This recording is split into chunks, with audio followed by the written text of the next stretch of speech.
So my name is Jeanette. I started off as a regular staff nurse here at Queen's Garden, and now I am the IPAC lead, which is the Infection Prevention and Control Lead nurse in the home. Queen's Garden is a long-term care here in Hamilton, Ontario. We deal with 126 residents with different ailments and ages varying from the 30s to 102 years old. We deal with their care, their needs, both physically, spiritually, emotionally. So when I was younger, my brother grew up with a lot of allergies. I spent a lot of time in the hospital at the doctor's office. And there was actually a nurse in the doctor's office, and her name was Jeanette, and she spelled her name the same way that I did.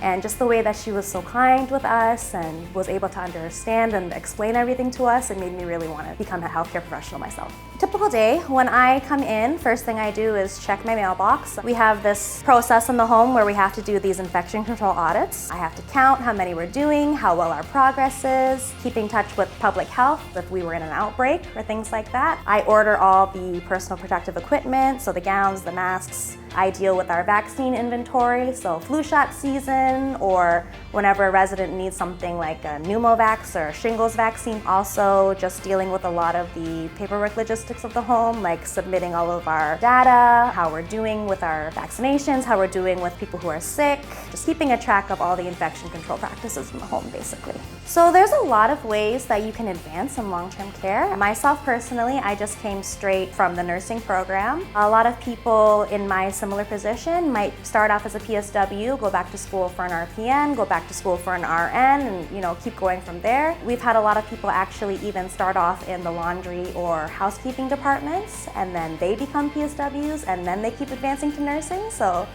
And anytime you're in nursing, there's so many options for specialities. Dealing with different viruses and infections and things, science definitely comes into play because you need to know how certain things come to be. And also, of course, with medications, certain chemicals and things don't interact with each other. So a lot of the times, there's one physician for over 100 residents.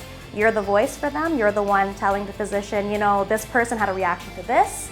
Maybe we should try something different. You're kind of advocating for them. In regards to math, I never thought that I would need math in nursing, but with my current position, I deal a lot with statistics.